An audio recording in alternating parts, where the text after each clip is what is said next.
Okay, so we're going to try something a little bit new today. I've got my lovely wife Janet joining me, and we're going to try a bit of a live stream. We've got a number of different topics that we'd like to discuss. What I noticed, like making videos, is I would have these ideas, and before I had a chance to fully shoot them, or in many cases edit them, so the news cycle has changed and things have moved on. And in an effort to just sort of keep things maybe more conversational, talked to my wife, and she actually, it was your idea to have this idea where we can just kind of chat about things that are in the news. So and keep it simple. Keep it simple, yeah. So less editing, less fussing, because Janet's husband sometimes fusses over things. Mm-hmm.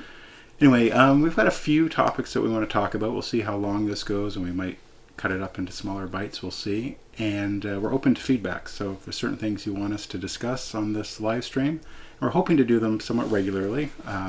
We'll see how that goes, but this is our first one. One thing that we wanted to talk about is this thing in the news that we've noticed these last few days, or a few weeks actually, and it's this rise of what they are calling RSV, Respiratory Syncytial. Syncytial? I can't remember. RSV. We looked it up. I did, yeah. We'll call it RSV. Virus. Virus is what the V, yeah.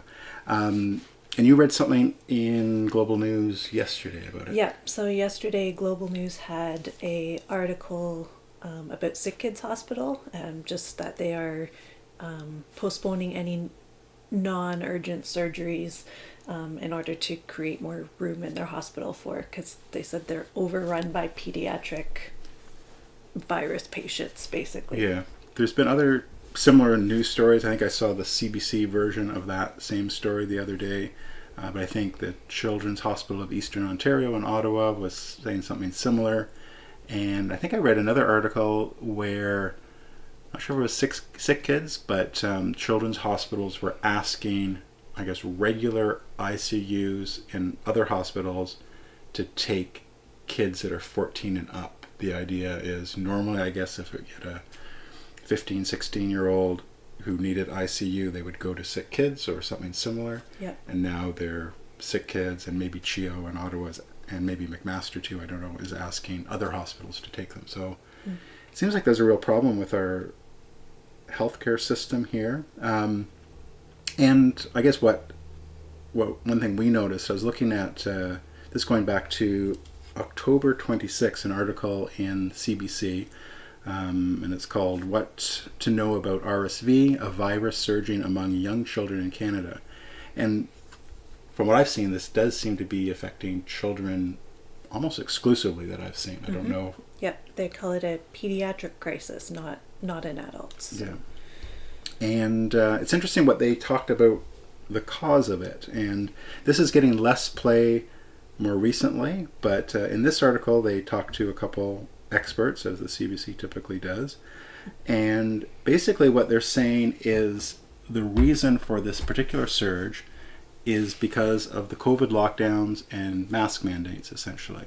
The idea being that children would normally, under normal circumstances, would be exposed to this kind of virus and would, I guess, get it and maybe get over it in most cases. But now, or maybe they would have to go to the hospital, and maybe some percentage of them would. That's an interesting question. It's a little unclear to me why they are ending up in the hospital. But they're saying that because they haven't been exposed to, or have their immune system exposed to this virus because of the lockdowns, now that these mandates are lifting, that maybe a bunch of kids are getting it at once. Is that why the hospitals are overrun? Do you I think so, impression? And they're just... I got the impression that it's because of the exposure to so many things all at once. Okay. Because for 2 years we were at home and kids were not getting colds and not getting flu bugs and normally, like, as we know, having young kids, like, your kids would constantly have a runny nose or be picking up, like, they get over one cold and they get another cold, and that's a normal childhood thing, is you're exposed to other kids, you all have runny noses, you all share it, and then life goes on. Right. But kids were at home and generally healthy for 2 years, at home with just their families without being exposed to anything. and now they're back in school or daycare or whatever and getting hit with it kind of all at once. Now, as you know, I'm not a doctor, but I'm one, like, it sounds like, and this makes sense, where maybe just because their immune system wasn't getting tested with sort of more common day things, that this RSV maybe has taken a greater hold than it would have. Again, I don't know if that's indeed the case, or if it's just that a bunch of, like, maybe a certain percentage of them would go to the hospital anyway. And now it's just that they're happening all at once. Right. At the same time, that doesn't... Never heard of RSV before, have we? No, I haven't. I mean, I'm sure it existed, but... It wasn't in the news or in the consciousness. Right. Yeah. The other thing I didn't hear during the pandemic was pediatric departments saying, like, where are all the patients? Like, this is amazing. There's no... Maybe because they're dealing with COVID, I don't know. But so this is interesting. I mean, more recently, the narrative, at least in the CBC, has changed a little bit. Well, maybe not changed, but they're downplaying this thing that they talked about in this article, where it's maybe the fact that the immune systems weren't worked in children. Why don't you read that, because you didn't read it before. True, yeah. I'll go over that. Okay, so they're saying, why are cases rising now? Both Banerjee and Rubin, those are two doctors that they've interviewed here, say there were fewer RSV cases when public health measures were in place because of COVID-19. But there was a spike last autumn and again this year as young children were exposed to more people. Many of those children don't have strong immunity because they weren't exposed previously, and similarly, their birth mothers might not have been exposed and passed immunity on either, Banerjee said. So I'm just reading into that, but like a 2-year period of basically masking and staying home means that it's even long enough that if there were a new flu bug or a new cold bug that the mother might have gotten, she didn't even get it. So now often mothers pass on their immunity to their babies. So now there's a double whammy there where the mom didn't have the immunity, she didn't pass it on to the baby, and now the child is getting the virus for the first time. Yeah. It's disappointing, because I think this is a real problem. I haven't looked right into it, but I know the CDC in the States is calling it, I can't remember the exact word they use, but it's something that's across U.S. hospitals as well. It's not unique to Ontario. And it's concerning because it's, children are not well. Having children in the ICU is not obviously any parent's desire. It's scary and perhaps life-threatening. I'm guessing if it's ICU, by definition, I guess there's some significant risk to life. I'm kind of surprised that this article, and it was a little while ago, this is the only article I've seen that actually points to a reason for it. The other articles, like the article I read yesterday for about the sick kids thing, kind of states the emergency but doesn't give any reason for why. This one seems to say that it's because of the lockdowns, and the angle that other articles seem to be taking is, oh no, now that we've lifted these mandates, kids are getting sick, quick everyone, let's lock down again. That's kind of the tone that I'm hearing from those ones, when in fact, according to this article, it seems to be that the lockdowns are kind of what caused this to be a bigger problem than it would have normally been. So I think, as you were saying before, like, more lockdowns would probably decrease RSV as a problem, but maybe just postpone it to whenever we're not locked down again. Exactly, and bring other unintended consequences. Yeah, it's interesting you point that out. You're right. The tone. I guess I read an article, I think in CBC yesterday, and I didn't really read it. I was sort of scanning it, and I had to sort of do a double take, because they were saying that the reason for this is because of the lifting of the mandates and the lockdowns. I think what was implied, whether it was intentional or not, I'll let you decide, but if you read it quickly, it kind of seemed like, oh, these must be COVID illnesses. Right. And you had to kind of go back and say, oh, it's not that the kids are getting COVID and having to go to the hospital, they're getting this new thing, and it's only because we lifted these mandates, which, as I think we were saying in the car, is technically true, but it's missing the larger point that it was the lockdowns in the first place that caused this problem. Right. And it's, Yeah, it is disappointing because I think there are certainly going to be unintended consequences when you shut down an economy for 2 years, where you lock people up, you mask people, that there's going to be these consequences, whether to our economy, whether to our health, whether to, I've talked about deaths of despair, suicide, alcoholism, drug abuse, that type of thing. And I won't pretend to know, I don't think anyone can know what those consequences are going to be. And that's sort of been my point all along, is that because we can't know those costs, how can we be so sure that this is the right intervention? Yeah. I know it's a couple of weeks ago now. It's sort of in the rearview mirror in terms of the news cycle, but there was that article in the Atlantic. Oster, I think her name was. I'm sure you guys have heard of it. It's time to call a COVID amnesty. Amnesty, yes. And there was a bit of an uproar about that, I think. Peter and I both read it just because, well, we wanted to kind of feel each other out for what we thought about it. So maybe you can give the background, just a quick one. Yeah, I'm sure a lot of people have read it. Yeah, so in the Atlantic, there was, I think she's an economics professor. I want to say her name is Oster. Oster. She wrote this piece a couple of weeks ago now, saying that, hey, mistakes were made, we didn't have all the information. I think this was tacit and maybe in an argument, like there's been a lot of division. It's time to kind of let bygones be bygones and move on and declare an amnesty, I guess, where we're not going to adjudicate who was right and who was wrong. It's time to move on. That was the gist of it anyway. Yeah. And there's been a lot of reactions.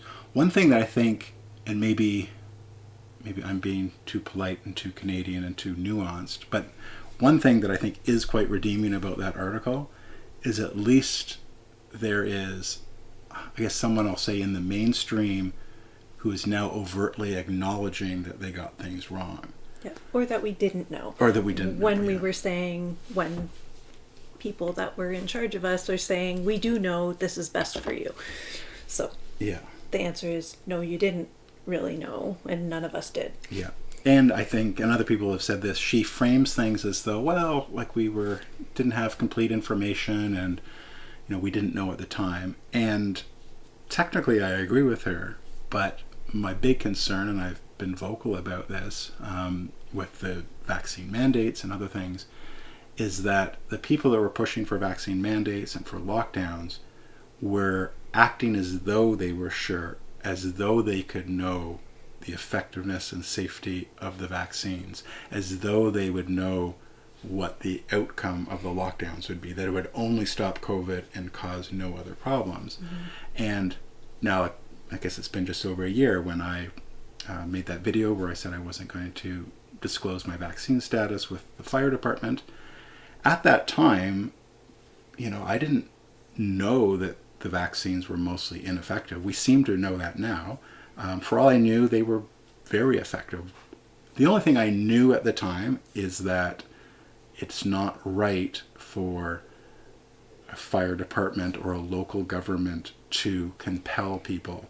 That's sort of what got my... Or an employer, yeah. That, I guess this is something, I used to work in human resources, and I can't remember who told me this, or maybe it was multiple people, but I feel like I had some mentors in those early days, and oftentimes in HR, to some degree, you're trying to get employees, either at large or a certain group of them, to behave a certain way or to do something, to take some kind of action. And I don't think that's necessarily wrong. And I think of a fairly benign example. A lot of companies have trouble getting their employees to, take their full vacation bank each year, and different companies have different policies about whether you can carry it over. But there's been different initiatives to encourage employees to take all their vacation. I think there's some financial reasons so you don't have the liability on the books. So in HR, you would use different campaigns to encourage people with carrots and sticks. Anyway, I digress here a little bit. I remember a mentor, and I can't remember exactly which one, kind of warning me that if you're being so quick to use coercion or punishment to get your way, that maybe you should rethink, the soundness of your argument. That is to say, if what you're saying is really good and you can show someone how it's in their best interest, you generally shouldn't have to rely on coercion and punishment and things like that. So anyway, I think the fact that people were so sure that the best course of action was to coerce people and fire people who don't take the vaccine, and the Toronto Star is saying that maybe we need to withhold healthcare to people who don't take the vaccine. Clearly that stance hasn't aged well, and we're moving beyond that, thankfully. Mm-hmm. And anyway, that's that article. At least they're acknowledging that they got things wrong. But the point is, they couldn't have known. Right. Yeah. And we don't blame them for not knowing, because none of us knew. And I think that part she kind of got right. Another part that I think she did get right, and I think there's a lot that's wrong in that article, but is that in the end, there's nothing that can be done that will ultimately right all of the wrongs that have happened. Yeah. So in the end, in order to make it right, forgiveness is needed. Yeah. And that part sunk in for me too, is that, we have been wronged and we've been treated poorly, and I still today kind of question sometimes what somebody might think of me if they're just meeting me for the first mm-hmm. time and check my Facebook page or whatever. But anyway, I think forgiveness maybe on both sides of the issue is needed for lots of reasons. But yeah, and I believe, I know we believe in forgiveness. It's like a major part of our faith. And it's we haven't talked about this recently, but it reminds me when our kids were younger, and words matter. So we haven't discussed this for years, so I'll put you on the spot a little bit. But if one kid wronged the other, a lot of other parents would say things like, well, that's okay. And we generally didn't say things were okay. Do you remember kind of how we handled that? You can remind me. I'll remind you, yeah. And it has to do with words. So kid 1 hurts kid 2. And sort of in the culture, we might say to kid 2, or kid 1, say you're sorry, and then kid 2, that's okay. And to me, that sort of misses something. It sort of glosses over that the person was wrong. I think the way it should work is, I did something wrong, and the other person either explicitly or implicitly says, yes, that thing you did to me was wrong, period, and I forgive you. Right. That there's that difference between it's okay and I forgive you, because the action itself was not okay. It's not okay, yeah. Yeah, so yeah, you're right. We had the kids actually respond with the words, I forgive you. Yeah. If they did indeed forgive them. Sometimes it took some time. But but yeah, it's not okay when someone wrongs you. Yeah. So I think, I don't know, and I don't know Emily Oster. I didn't check her background, so I don't know where she's been on this whole thing. I know a lot of people have kind of piled on her a little bit, and as we've talked about, maybe for good reason, but at least there's this shift where people, I'll say on that side, for whatever that means exactly, in mainstream media, people who are maybe more on the left politically are at least acknowledging that, hey, we didn't get this one right. Just to bring it out a little, I'm assuming that you agree that it's not time for amnesty. Right, I think, yeah. Why do you think that? Yeah, I think there's, that might segue well into something that Preston Manning's been calling for.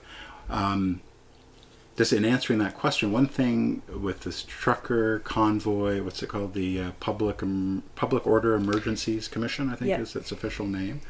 I've been watching some of it. I mean, there's literally 8 to 10 hours of content each business day. So like most people, I'm relying on people like True North and other outlets to kind of summarize what's been going on.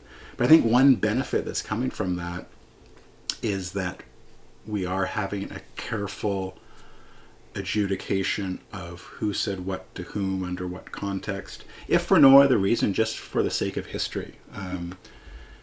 10, 20, 50 years in the future, we can look back and there'll be court records where we can sort of replay things as to which chief of police said what to which minister, and what did the prime minister know when we did this, and things like that. And I think we need to do something similar at a larger scale about our response to COVID-19 in general. Yep. I think you were saying that at one of the videos you did was about the fire hall doing... Yeah, post-incident action review. Yeah. Right. Yeah. And I think a lot of people would agree with you. I think that we kind of need to take a step back now that things are kind of winding down, to kind of review it and say, like, what did we do right? What could have we done better? What was, like, absolutely not right that we should never do again? Yeah. Like... Yeah, what are some of the things we assumed to be true that turned out not to be true? Yeah. And I think, like you said, Preston Manning, like, doing a citizen's review is really important, because you and I know it's hard sometimes to have your voice heard, and the people that have the ability to make their voices heard tend to be people in higher power or people that have money, and a citizen's review would be different in the sense that anybody would be able to give an opinion or examples of what they experienced. So I'm just gonna, you mentioned this Preston Manning, I don't have the details in front of me, but I did see something, here it is. Preston Manning announces National Citizens Inquiry into Canada's COVID-19 response. So this is something I've seen on a few channels, but it hasn't been getting that much play, but I think it's a great idea. First of all, Preston Manning, for those of you who don't know, he's, I think, the founder of the Reform Party of Canada, which, if you're younger than me, you probably don't know this, but that was one of the parties that merged with what was called the Progressive Conservative Party to form what is now the Conservative Party of Canada.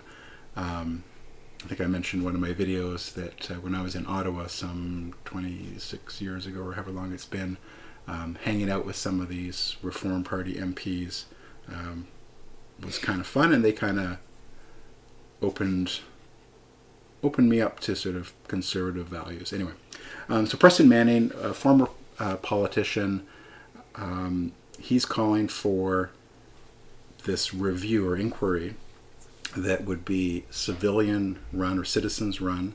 Now, it wouldn't have the power to compel witnesses, I don't think. Right. People would have to voluntarily come forward. But I think they said if and when witnesses come forward, they'd be asked to swear an oath, so their testimony would be under oath. Yeah. I think it's a great idea. I'm not sure if it's getting much traction. There's a website. I'll put it in the description. I'm not sure if this is it here exactly. No, this is something else. But there is a website, and you can sign a petition for it. You can also make suggestions as to who would be a good commissioner. Actually, I think they want to have multiple commissioners by geography. Mm-hmm. Maybe 6 or 7 different locations across Canada to hear testimony. Anyway, I think as a society we do need to go through something like that, whether formally or less formally. Had this been 20 or 30 years ago, I think the institution that would lead something like that would have been our media. Mm. But unfortunately, they've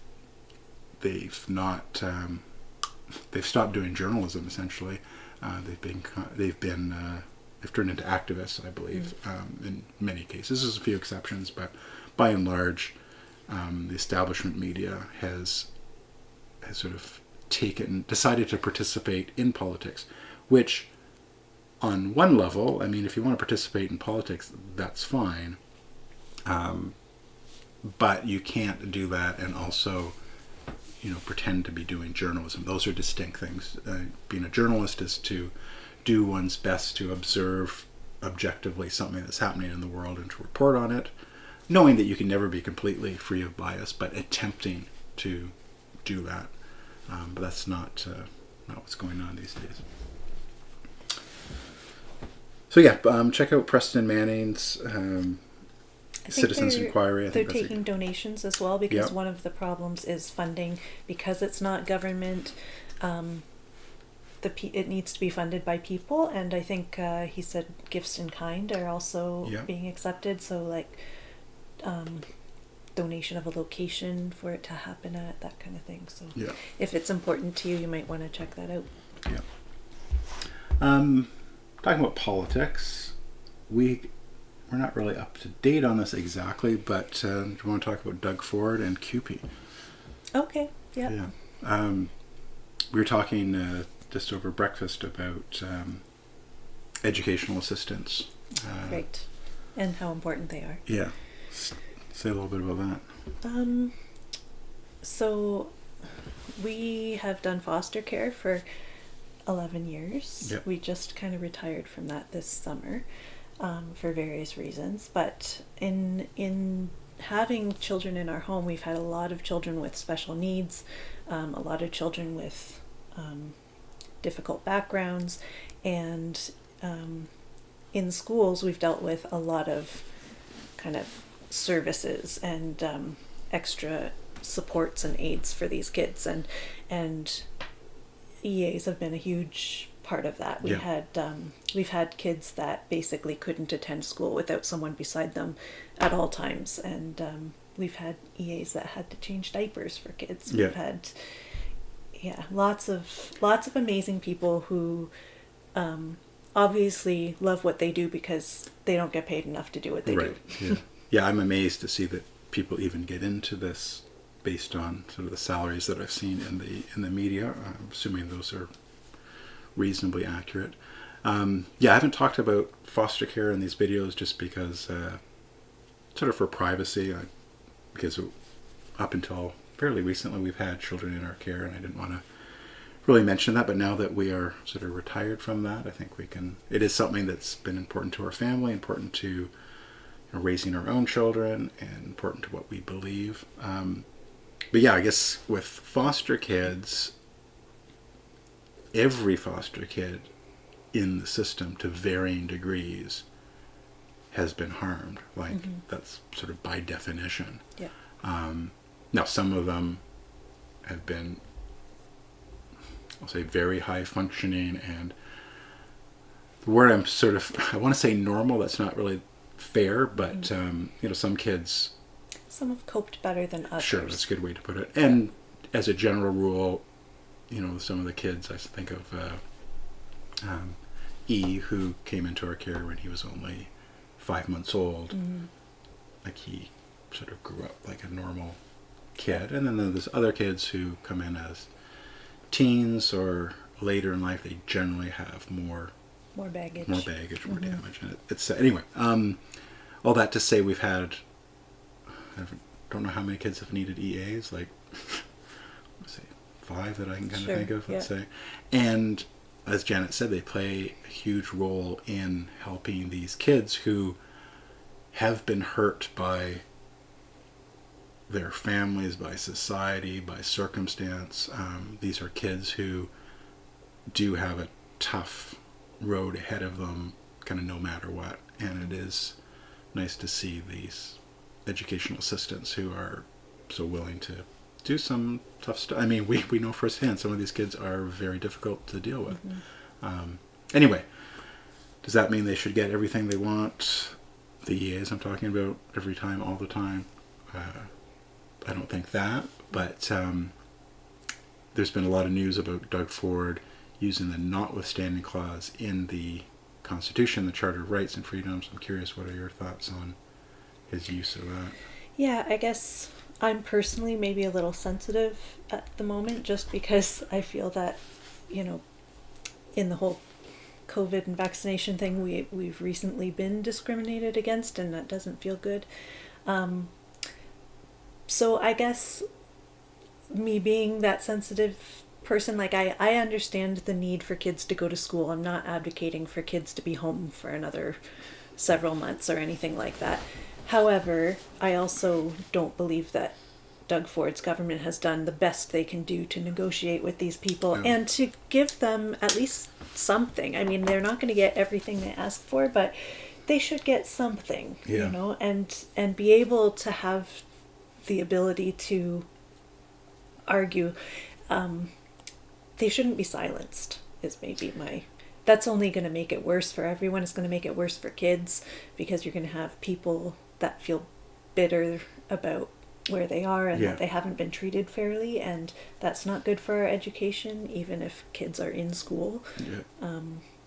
It seemed to be a real strong arm tactic that he used. Now, we should say, we were talking over breakfast, not sure exactly where things are. I think they're back to negotiating, which is good. But yeah, it seemed pretty heavy-handed in my view, that he sort of preemptively invoked this notwithstanding clause. And again, like you, I may be a little bit sensitive to charter rights, because I think we have pretty much trampled on them at all levels of government these last couple of years. It was pretty rich to hear Trudeau preach about it. On one hand, so there's the video of Trudeau basically testifying that he didn't believe that Doug Ford was doing the right thing, because he was basically trampling on people's rights by using this notwithstanding clause. And yet I'm watching Trudeau going, yes, I agree with him, but is he even hearing himself? He just did this, and he actually caught himself, I think. Do you remember that? Where he wanted to say, like, well, it should only be used in, like, extenuating circumstances. I think he wanted to say, like, in an emergency or something. And I think you can kind of see the gears turning. Because I think he knew that it would come back on him, that someone's going to say, hey, Trudeau, you actually did this, not that long ago. So, I find it funny that, even just from a purely political, tactical point of view, is there no one on Trudeau's staff that maybe said, like, yes, Justin, you're right that Doug Ford is wrong over here, but maybe you're not the right person to be saying that. Let's send someone else out there to say that. Let Jagmeet Singh point that out or something. I don't know, but it just it wasn't right coming from Trudeau. He just contradicts himself sometimes. Although I should say, like, technically speaking, like, I agree with Trudeau on this one. On that one, I'm not a huge fan of how Trudeau's handled this lockdown and the trucker protest in particular, but technically he is right and Doug Ford is wrong here. But anyway, now there is some more nuance to this. I think Brian Lilley talk about this, and I don't know if this is how accurate this is, but as I understood it, that prior to 2015, a union's right to strike sort of had nothing to do with the Charter of Rights and Freedoms. Then, sometime in 2015, I assume the Supreme Court, I don't know, or some federal court, somehow read in the right to strike as being a charter right. I'm probably not using the right term here, but through interpretation that this court deemed that to be so that after that, basically no government can mandate, like, back to work legislation, where prior to 2015 that was somewhat normal, where provinces would have back to work legislation for nurses or firefighters or police, that kind of essential services, that kind of thing.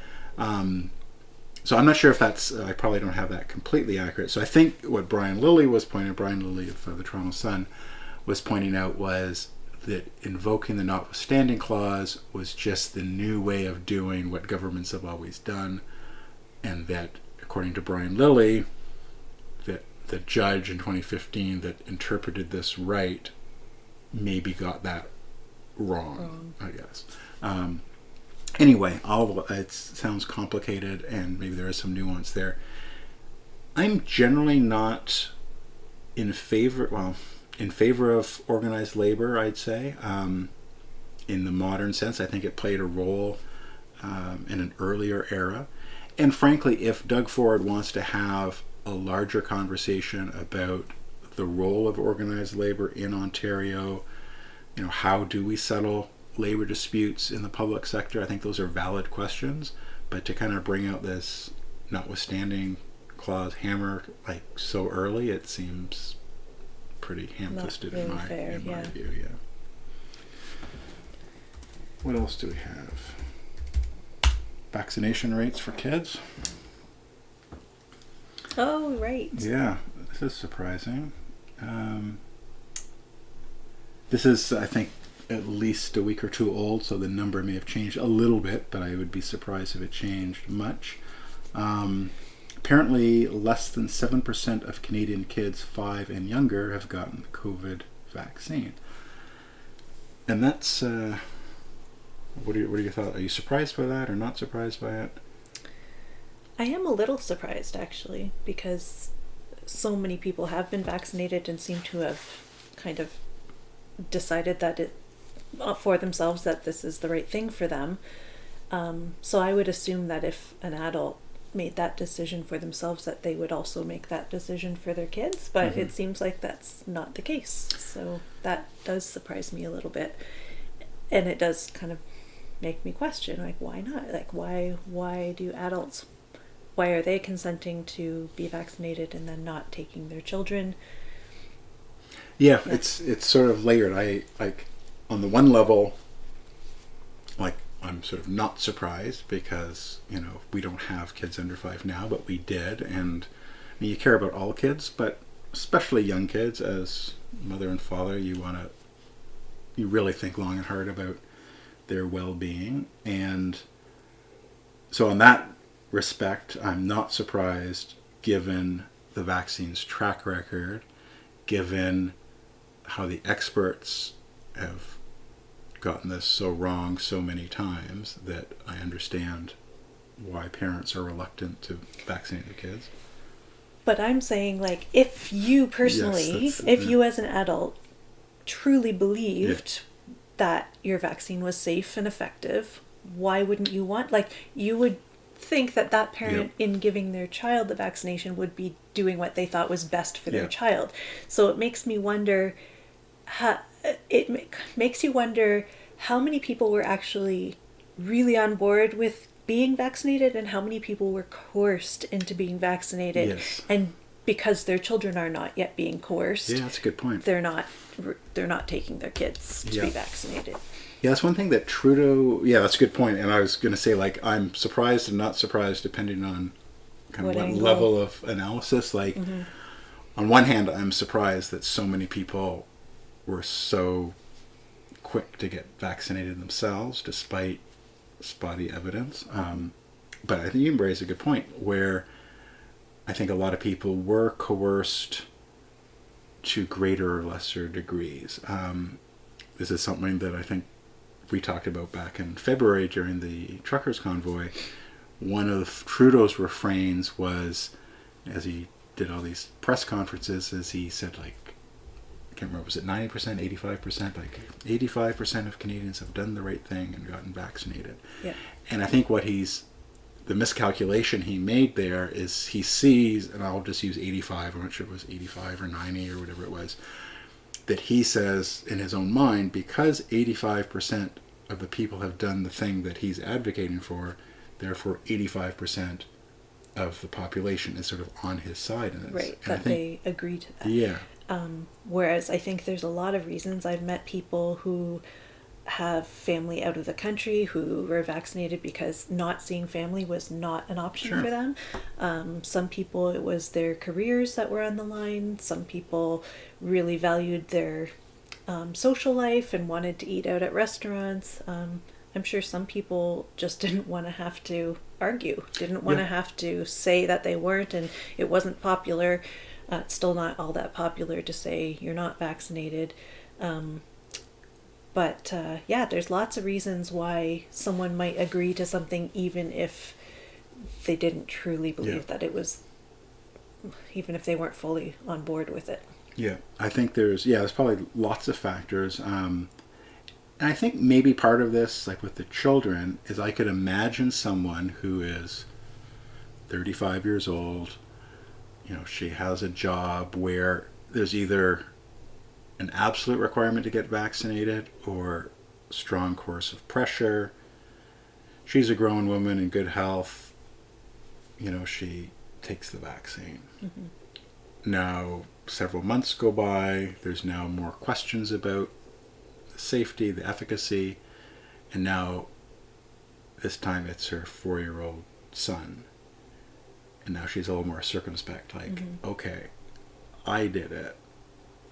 I'm not sure how I feel about that, but now I've got this kid who's healthy, who has all this potential life in front of them. How badly, and the kid doesn't need it for a job. Right. They can still go to school. They can still. Yeah, and that's one thing that I find really disappointing about this whole thing is, I mean this. I want to be able to trust my health authorities. I want to be able to trust, I'll say, the government. I mean, people talk about the government in a sort of a broad stroke, but I guess I mean sort of the administrative government. I think for years you could trust them, like even if the politicians themselves were questionable, generally speaking, the people in the civil servant and in the bureaucracies. And you kind of trusted that these institutions were separate and apart from government. Even though we have a public health care system, it's not the government that tells the public health system how to do their job. Yeah. They have their own administration that's going to direct their doctors and nurses and whatever. But lately it seems that there's been more pressure from government on these other institutions like the RCMP and the Brenda Lucki thing. We've seen that in lots of places the last couple of years where government is trying to get involved in things that are not their business, and there's not that separation that there once was. That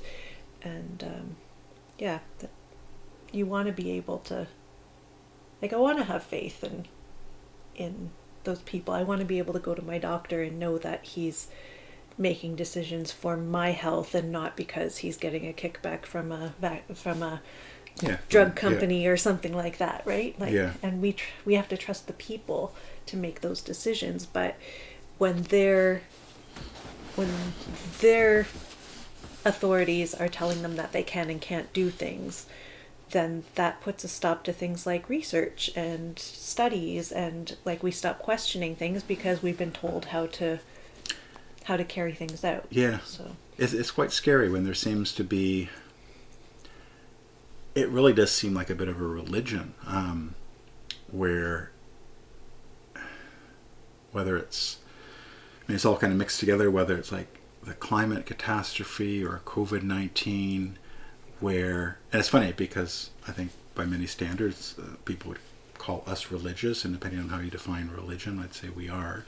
I guess like when I say religious, I mean this idea that there is some sort of higher value that you believe in that all other values should be subordinated to.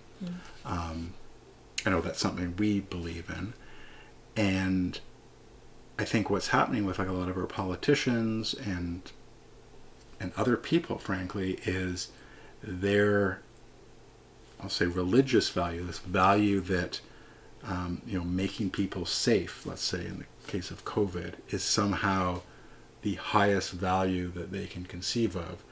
So as long as you're aiming for that in their mind, anything else comes under it. So as long as we're aiming for public safety, if we have to fudge something that's of a lower order, like civil liberties, so be it. Right. So I think like where we have these for the greater good. For the greater good, yeah. And it's scary because I don't know that we want,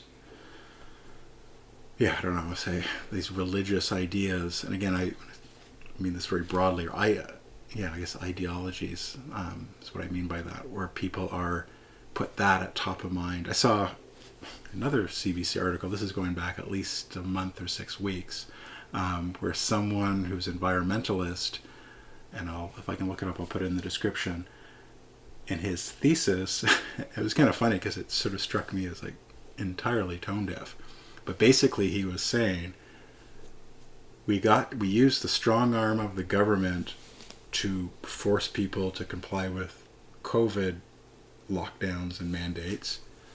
isn't that awesome? If we want to tackle the climate crisis, we're going to do the same thing. It's like, wow, like that's scary. Yeah. I mean, I like nature. I like the outdoors. I like, I think we should be good stewards of the planet. I want to, preserve things for our children, our children's children. But the planet is not the highest value in my worldview anyway. It's a subordinate value. There are things that are more important. Yeah. And feeding people is, frankly, one of them, among other things. Right. How are we doing on time? We're 45 minutes. We're 45 minutes? I think we should wrap her up. Yeah.